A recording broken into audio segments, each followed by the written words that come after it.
एकजुटीचा महाराष्ट्र राज्य सरकारी कर्मचारी एकजुटीचा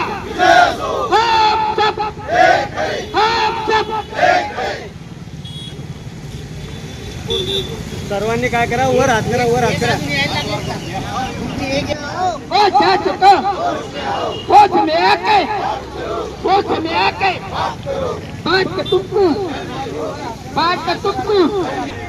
नहीं देंगे तो लड़के देंगे, हमारे हाथ भूलो मत, भूलो मत।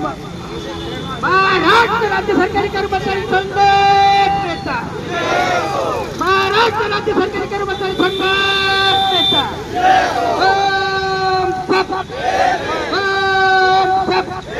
हमारी यूनियन, हमारी यूनियन अशी आमची पूर्ण धारणा आहे। आणि म्हणून राज्य सरकारी कर्मचारी मध्यवर्ती संघटनेने निर्णय घेतलेला आहे की आज राज्यभर सर्व कर्मचाऱ्यांनी मोठ्या संख्येने निदर्शने करायची।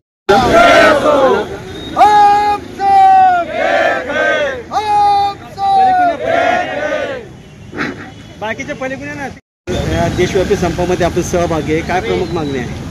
अखिल भारतीय कर्मचारी महासंघ आणि अखिल भारतीय स्तरावरील सर्व कामगार संघटना यांच्या वतीने आज देशभर आंदोलन करण्यात येत आहे। या आंदोलनामध्ये देशातील 11 कामगार संघटना, केंद्र सरकारची सर्व कार्यालय आणि राज्य सरकारची सर्व कार्यालयांचे कर्मचारी सहभागी झालेले। प्रामुख्याने आमची मागणी आहे की सरकारी कर्मचारी कामगार यांची चळवळ मोडीत काढण्याचं सरकारचं जे धोरण आहे त्याविरुद्धचा हा आंदोलन आहे।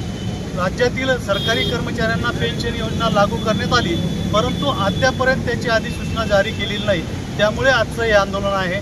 त्यासोबतच केंद्रीय कामगार संघटनांच्या विविध कायद्यांच्या माध्यमातून ही चळवळ संपवण्याचं काम सरकारच्या वतीने करण्यात येत आहे, त्यासाठी हे आंदोलन आहे।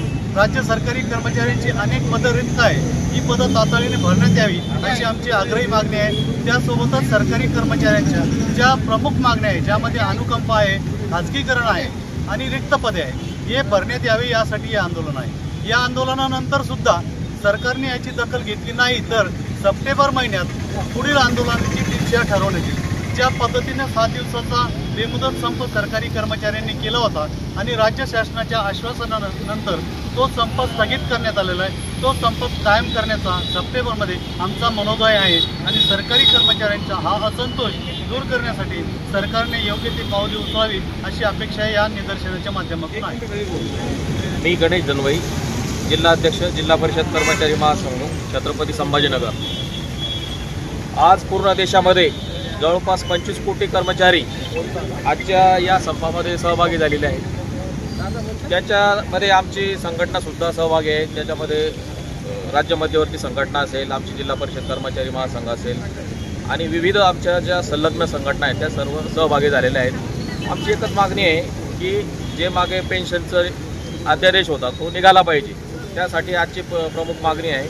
त्याचप्रमाणे इतर 7वा 8वा वेतन आयोग असेल, कर्मचाऱ्याच्या जो आता नवीन अध्यादेश हे निघतंय त्याला विरोध म्हणून आम्ही आजचं आंदोलन करत आहोत। जो पेन्शनचा आम्हाला